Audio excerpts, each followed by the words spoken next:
बोल जयकारा बोल मेरे श्री गुरु महाराज की जय। श्री अनंतपुर वासी श्री भगवान की जय।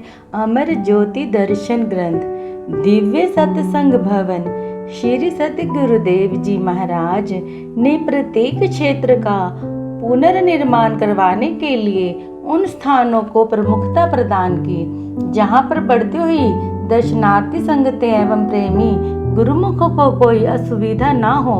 दिव्य सत्संग भवन जो कि श्री दर्शन और सत्संग के लिए अत्यावश्यक था, उसे बढ़ाने के लिए भक्तानियों की ओर से कुछ जमीन साथ मिलाई। दूसरी ओर भक्तों की तरफ से खाली जमीन को बीच में मिलाया। पीछे की ओर मोती बाग को भी कम करते हुए सत्संग भवन को बढ़ाने की श्री आज्ञा प्रदान की। जब निर्माण कार्य आरंभ होता तो सभी प्रबंधक जनक अचंभित रह जाते कि यह कार्य सरल न होने पर भी महाप्रभु जी की कृपा से सुंदर रूप रेखा में बनकर तैयार हो जाता। इसे देखते ही ऐसा लगता मानो यह कार्य पहले से ही इस स्थान के लिए नियुक्त था। सभी गुरुमुख प्रेमी हर्षोल्लास के साथ वहां पर सेवा में सहयोग देते और श्री सद्गुरुदेव महाराज जी भी भोग प्रसाद खिलाते। ऐसा आभास होता मानो परिवार का मुखिया सभी सदस्यों के बीच में बैठकर प्रसन्नता प्रदान कर रहा हो। आप सेवा की प्रमुखता में श्री वचन फरमाते। ऐसे सुअवसर को पाकर सेवक जन आत्मिक आनंद की निधि से माला माल हो जाते और ऐसे स्वर्ण अवसर पाने के लिए आभारी बनकर विनय सुनाते। श्री सद्गुरुदेव महाराज जी के श्री चरणों में कई गुरुमुख प्रेमी यह विनय करते कि प्रभु आपकी मनहर चितवन के सम्मुख एवं आध्यात्मिक संपदा को पाकर संसार की ओर जाने को मन ही नहीं करता। संसार को अपनाने संसार को भी आपने बनाया और श्री अनंतपुर दरबार में भी आप ने ही बुलाया। आप ही हमें यह रोशनी प्रदान करें कि इस फानी दुनिया में अब कैसे विचरण करें। आपने बहुत ही सरल ढंग से समझाते हुए उन्हें श्री वचन किए। सत समरथ ते राखी मन करिए जगत को काम, जग जीवन यह मंत्र है सदा सुख विश्राम। धन्य है संत महापुरुष जीवन के विकट माया जाल के बिहड़ मार्ग को पार करने के लिए छोटी सी युक्ति बतलाकर समाधान कर दिया। इसी दिव्य सत्संग भवन के पीछे की और मोती भवन सत्संग भवन का निर्माण भी साथ ही साथ चलता रहा। इन दोनों के बन जाने पर आपने इनका शुभ मुहूर्त किया। वैसाखी के शुभ पर्व पर बढ़ती हुई प्रेमी गुरुमुखों और दर्शनार्थी जिज्ञासुओं की भीड़ को देखकर महाप्रभु जी ने मंद मंद मुस्कुराते हुए प्रबंधकों को फरमाया कि श्री परमहंस दयाल जी की रचना को जितना भी विस्तार होता जा रहा है उतना ही अधिक उनकी महिमा कई गुना विस्तृत होने से सब स्थान कम दिखाई देने लगे हैं। उमड़ता हुआ प्रेमी गुरुमुखों का जनसमूह जीवन में वास्तविक सुख को पाकर उल्लास से परिपूर्ण हो रहा था। सर्वसंगत को संबोधित करते हुए श्री सद्गुरुदेव जी महाराज ने श्री वचन फरमाए। गुरबाणी में वर्णन आया है, तजहु सियानप सुर जनहु सिमर हर हर राय, एक आस हर मन रखहु नानक दुख भरमु भयो जाए। सतपुरुष फरमाते हैं कि अपनी चतुराई व अक्लमंदी को छोड़कर एक मालिक की भक्ति एकत्र करो, उससे नेह लगाओ, फिर तुम्हें दुख नहीं रहेगा, भरम और भय नहीं रहेगा और तुम हर तरह से सुरक्षित हो जाओगे। यह सहज और आसान फार्मूला है, मगर हर एक इंसान इसे अपनाता नहीं। क्यों? उसे विश्वास नहीं आता। विश्वास कब होगा? जब इंसान नित्य प्रति सत्संग में जाएगा, संतों के वचनों पर अमल करेगा।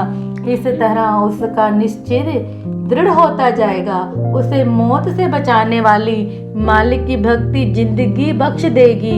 यही तो वह चाहता है कि मुझे जिंदगी मिले, कभी मौत के मुंह में ना जाऊं।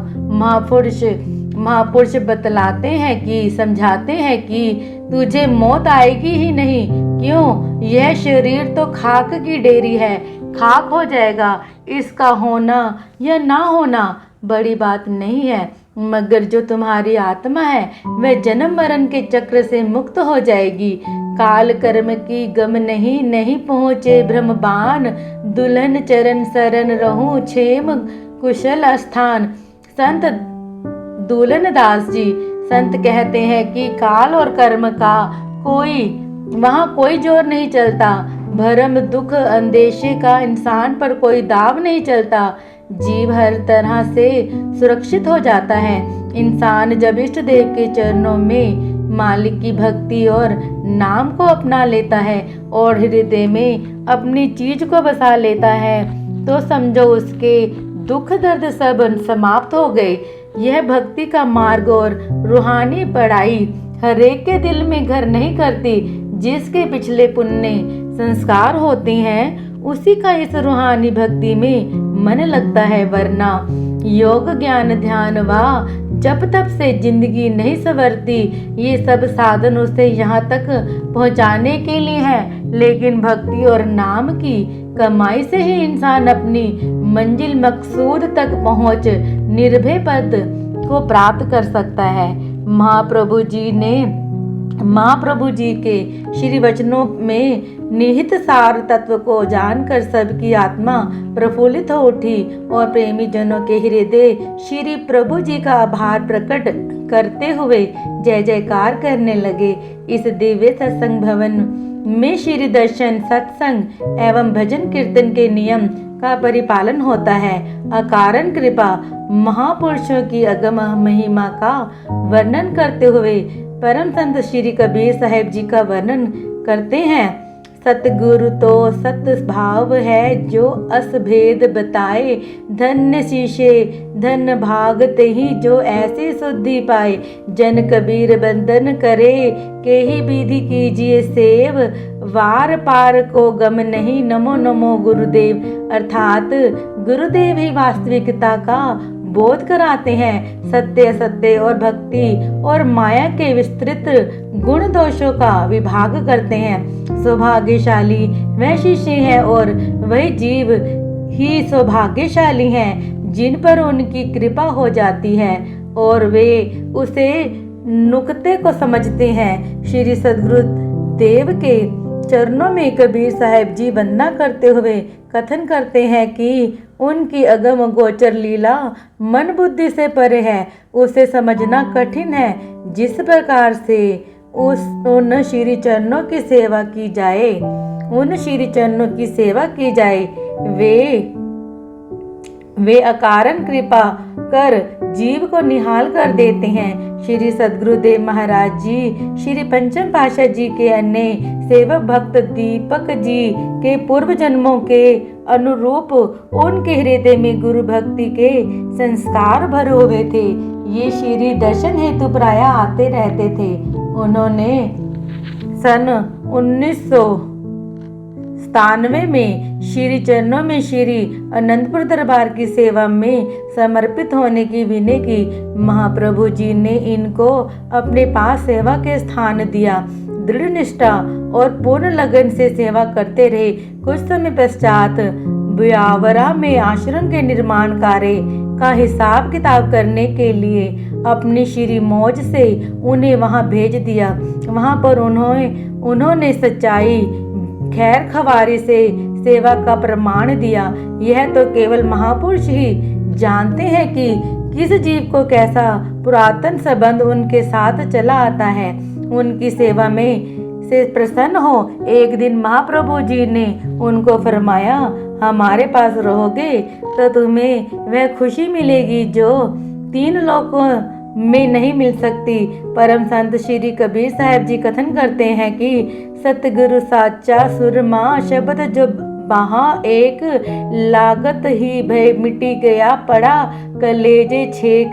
सतगुरु रूहानी परम शक्तिशाली स्वरूप एक ही वचन और तीर चलाते हैं, जो कि हृदय में लगते ही सब प्रकार की मायावी बंधनों से भय को दूर कर ज्योतिर्मय बना देते हैं। अर्थात जो परम शिष्य सदगुरु के सारागभित एक वचन को हृदयगम कर लेता है, संकेत को समझ लेता है, वह वास्तविक लक्ष्य को पाने की ओर पग बढ़ाना आरंभ कर देता है। उसके हृदय में ज्ञान की ज्योति, दिव्य ज्योति जगमगा उठती है। महाप्रभु जी के एक ही वचन ने भक्त जी के जीवन में अद्भुत परिवर्तन कर दिया। उन्होंने सब ओर से अपने ख्यालों को मोड़कर स्वयं को श्री चरणों के संग जोड़ लिया।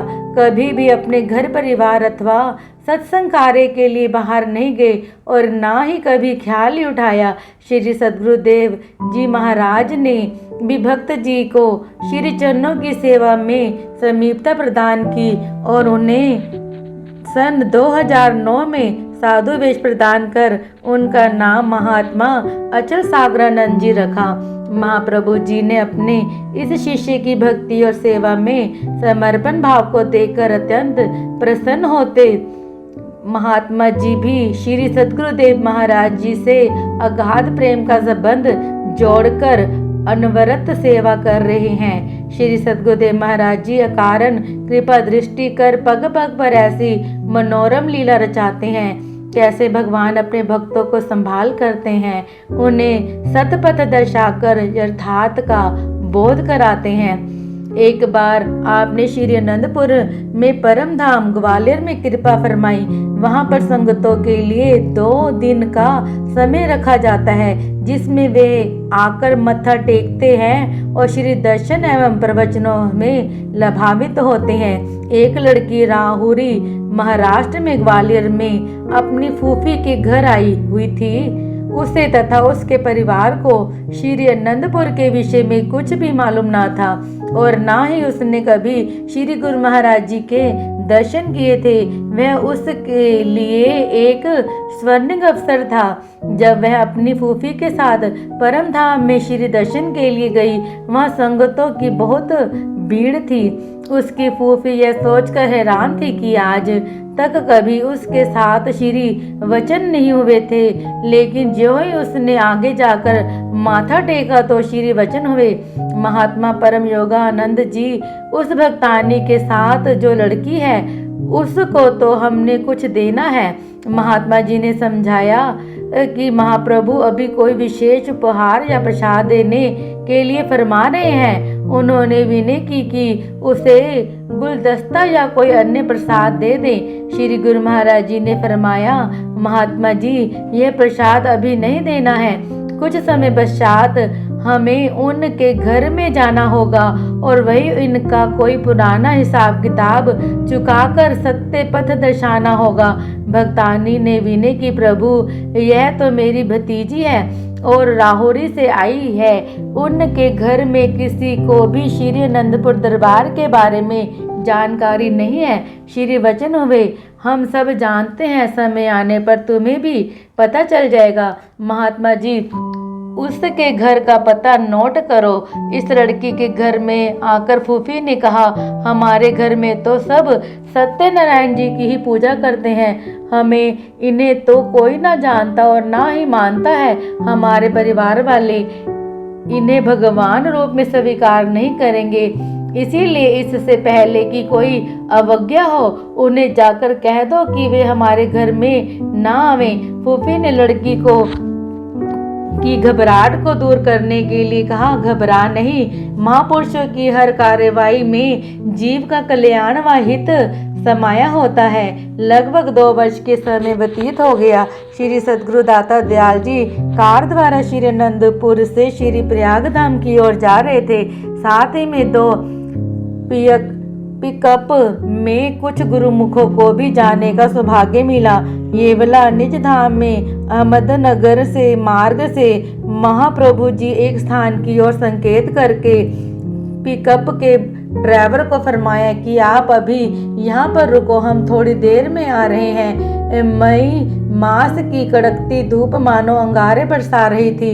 महापुरुष किस प्रकार अपने तन पर अनेकों कष्ट उठाकर अपने द्वारा किए वचनों को निभाते हैं, यह तो पता चला जब श्री कार लौट कर आई और साथ में दूसरी पिकअप जो कि मशीनरी में खराबी आ जाने के कारण काफी पीछे रह गई थी और उसका ड्राइवर मरम्मत करवा रहा था। श्री प्रभु जी ने उसको अपनी कार के पीछे आने का संकेत किया। श्री कार काफी सफर तय करके राहोरी में जो लड़की ग्वालियर गई थी उसके घर के आगे जाकर रुकी। उस दिन पूर्णिमा थी। उस लड़की और उसके माता ने व्रत रखा हुआ था। वह सत्यनारायण जी की पूजा करके अभी कमरे से बाहर ही निकली थी। निराश, उदास और ठंडी आहें भरती हुई वे गहरी सोच में डूबी हुई थी। कारण यह था कि उस लड़की के पिता का शुगर मिल उस दिन नीलाम होनी थी। किसी ने धोखा देकर उनसे उनकी मिल को हड़पना चाहा। वहां पर सब कागज आदि तैयार हो चुके थे। इनके मन में एक ही आकांक्षा और वेदना थी कि बस कुछ ही पलों में हम कंगाल हो जाएंगे। महापुरुषों की एक ही दृष्टि और उनके वचन एक क्षण में क्या से क्या कर देती है, यह कोई भी नहीं जान सकता। श्री गुरु महाराज जी ने कार से निकल कर उनके घर में प्रवेश किया। लड़की ने उन्हें देखकर कहा, माँ, यही वे ग्वालियर वाले गुरुजी हैं। वह अंदर गई और एक गिलास में पानी भर कर ले आई। उसने अभी विराजमान होने के लिए विनय भी नहीं की थी कि श्री प्रभु जी ने फरमाया कि हमें जल्दी ही वहां ले चलो जहां तुम्हारे पिताजी गए हैं। वही हमारा जरूरी काम है जिसे हमें जल्दी और अवश्य पूरा करना है। बिना कुछ कहे वह लड़की श्री प्रभु जी के साथ चल दी। उनके घर से वह मिल कुछ ही दूरी पर थी। जब श्री गुरु महाराज जी उस मिल में पहुंचे तो उसके पिताजी कहने लगे कि इन संतों को यहाँ क्यों ले आई हैं? अब हमारे पास इनको देने के लिए बचा ही क्या है? अभी हमें भी खाली हाथ ही यहाँ से लौटना है। मुस्कुराते हुए महाप्रभु जी ने वचन किए, भगत जी, घबराते क्यों हो? हम आपसे कुछ लेने के लिए नहीं अपितु कुछ देने के लिए आए हैं। यह सब कुछ तुम्हारा ही तो है। मिल का मालिक खाली हाथ कैसे लौटेगा? असमसज में उसका दिमाग इन रहस्य भरे वचनों को समझ ना सका। आपने उसके सब कागजों पर उसे दिखाया कि यह देखो कि तुमने स्वयं ही तो जितना उधार और कर्ज था उसे चुकाकर हस्ताक्षर किए हैं। जो नीलामी करवा रहा था और साथ में जितने भी मिल के कर्मचारी खड़े थे वह देखकर हैरान हो रहे थे कि अभी कई दिनों से इन कागजों की रूपरेखा कुछ और ही थी। अभी अभी यह रूपरेखा अचानक बदल कैसे गई? सभी कागज पत्र उलट पलट कर देखने पर भी कोई ऐसा एक कागज भी ना निकला जिस पर उसका कर्जा बकाया लिखा हुआ हो। उस लड़की के पिता भी मन ही मन आंखें बंद कर इस संपूर्ण रहस्य को समझने में असमर्थ था। उनके कानों में संतों के वह स्वर गूंज रहे थे कि तुम मिल के मालिक हो तो खाली हाथ कैसे लौटोगे? देखते ही देखते सब कागजों को क्रम से संभालते हुए सब ने उसी को ही मालिक स्वीकार किया। श्री वचन हुए, हम जिस काम के लिए आए थे वह पूरा हो गया। सभी यहाँ पर दिव्य ज्योति और उस अलौकिक चमत्कार को देखकर स्तंभ रह गए। वह लड़की अपने पिता के साथ उन कागजों को समेटकर प्रभु जी का धन्यवाद करने लगी। उसके पिता ने सब कर्मचारियों को प्रसन्नता पूर्वक कार्यभार संभालने का आदेश दिया और कहा कि हमारी अनुपस्थिति में भी पहले की तरह ही कार्यरत करना। आप वहां से चलकर सीधा ही मान अपनी कार में आकर विराजमान हो गए। साथ में आई हुई पिकअप को भी साथ चलने का आदेश दिया। पुनः मार्ग में जो पिकअप खड़ी थी उसे भी साथ चलने की आज्ञा फरमाई। मार्ग में खड़ी हुई पिकअप में बैठे हुए प्रेमी जन आश्चर्यचकित थे कि श्री गुरु महाराज जी इतनी झुलसती गर्मी में 2 घंटे कहाँ गए थे। किस प्रेमी ने उन्हें इतना विवश किया था कि जब वह अहमदनगर में पहुंचे तब दूसरी पिकअप के ड्राइवर ने बताया कि इस प्रकार श्री प्रभु जी राहोरी में एक घर को कृतार्थ करते हुए सुकोमल श्री चरणों से चलते हुए उनकी शुगर मिल में गए महापुरुषों के इन गुण रहस्यों को कौन जान सकता है। जब वह लड़की और उसके पिता जब प्रसन्न वंदन अपने घर में आए तो परिवार वाले उनके खिले चेहरे देखकर हैरान हो गए। लड़की के पिता ने आकर पूछा, क्या आपने पूर्णिमा के उपलक्ष्य में पूजा पाठ कर लिया है, खाना खा लिया है? यदि नहीं तो जल्दी करो, खाना खाओ, शुगर मिल हमारे पास ही है। लड़की के गुरु जी ने मुझे भक्त जी कहा और जिस कार्य की मुझे आशा नहीं थी उस सब कार्य को पूर्ण करते हुए वे जल्दी ही वहां से चले गए। भगत जी की बात को सुनकर एक पल को तो परिवार वाले भी हक्के बक्के रह गए। उन्हें अपने कानों पर विश्वास ही ना हो रहा था। भक्तानी कहने लगी, शेष वृतांत तो हम बाद में पूछेंगे, पहले आप भी तो खाना खा लो। उसने उत्तर दिया, अब बस आप खाना खाओ, मैं अपना आगे का प्रोग्राम बतलाता हूँ। उसके मन में श्री गुरु महाराज जी के प्रति अतुलनीय श्रद्धा और विश्वास के दीप जग रहे थे, मानो उसके पूर्व जन्मों के संस्कारों ने पलटा खाया। मन ही मन सोचने लगा, ओह, मैं उन महापुरुषों के दिव्य मुस्कान को भी ना समझा। उन्होंने आते ही मुझे भगत जी कहकर पुकारा और कितने बड़े भंवर में से एक पल में ही बाहर कर दिया। मैंने उस समय इतना बड़ा कार्य संपन्न होने पर भी उन्हें धन्यवाद का एक शब्द तक ना कहा। कहने लगा कि मैंने तो यह ठान लिया है कि जब तक तजो में उन महापुरुषों से भेंट ना होगी तब तक खाना नहीं खाऊंगा। वह उसी समय अपनी लड़की को साथ लिए ग्वालियर की ओर चल दिया। वहां पहुंचकर अपने घर में हुए सारे वृतांत को अपनी बहन को बताकर उसने श्री प्रभु जी के दर्शन करवाने का अनुरोध किया। उसकी बहन ने कहा, इस समय तो श्री गुरु महाराज जी परम धाम में श्री दर्शन दे रहे थे। अब मुझे क्या मालूम कि उनका प्रोग्राम वहां पर है या नहीं। यह बहन को साथ लेकर परम धाम आश्रम में गया। परम धाम में जाकर उन्हें विदित हुआ कि श्री प्रभु जी ने अहमदनगर में होते हुए अब श्री प्रयागधाम की ओर प्रस्थान किया है। साथ में यह भी मालूम हुआ कि अहमदनगर राहोरी में से केवल 1.5 घंटे का रास्ता है और अहमदनगर से श्री प्रयागधाम 2.5 घंटे का रास्ता है। आश्रम वालों ने कहा, यदि आप उसी समय यहाँ से वहां से इस तरह चल देते तो शीघ्र ही श्री दर्शन हो जाते। उस समय तो श्री गुरु महाराज जी श्री प्रयागधाम में विराजमान है। परम धाम में महात्मा जी ने उसे अहमदनगर आश्रम का पता देकर कहा कि वहां पहुंचकर श्री आज्ञा मंगवाना, फिर श्री प्रयागधाम जाना। उसके मन में यह दृढ़ संकल्प था कि उसने श्री प्रयागधाम पहुंचना है। इस हेतु पहले वह अहमदनगर आश्रम में पहुंचा और वहां से श्री प्रयागधाम का पता मालूम कर वहां पहुंच गया। इस प्रकार उसे मार्ग में 7 दिन लग गए। वह जाते ही विदित हुआ कि आज ही प्रातः श्री सतगुरुदेव महाराज जी ने पंचगनी आनंद धाम के लिए प्रस्थान किया है और आज का दिन पूना आश्रम में ही विराजमान रहेंगे। यहाँ पर 3 दिन बाद कृपा फरमाएंगे। उसके मन में विचारों का तूफान उमड़ रहा था कि हे भगवान, मैं तो इंसान हूँ, आपने अपना चमत्कार तो दिखा दिया, अब मेरे संकल्प को भी पूर्ण कर दो, मुझे दर्शन दो।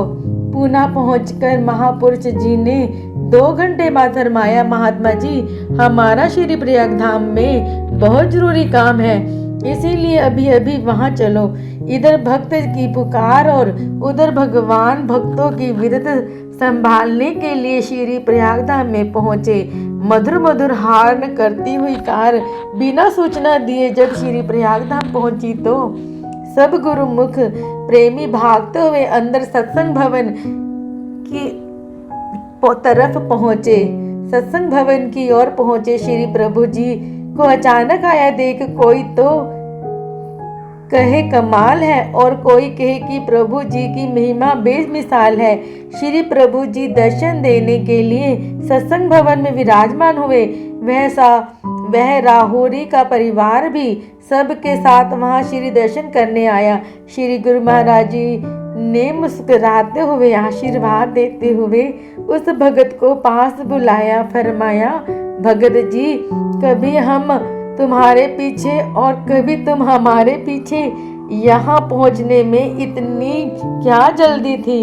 हमें तुम्हारे लिए अपना पंचगनी का कार्यक्रम स्थगित करना पड़ा। उसने विनय की, आप भगवान हैं, मैं इंसान हूँ। मैं इन गुण भक्ति के विषय को नहीं जानता।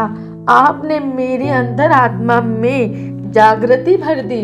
मैं सत्यनारायण भगवान की पूजा करता था, परंतु ऐसा विश्वास नहीं था कि कभी वे आकर मुझे दर्शन देंगे और मेरे सांसारिक कार्य के भंवर से मुझे उबारेंगे।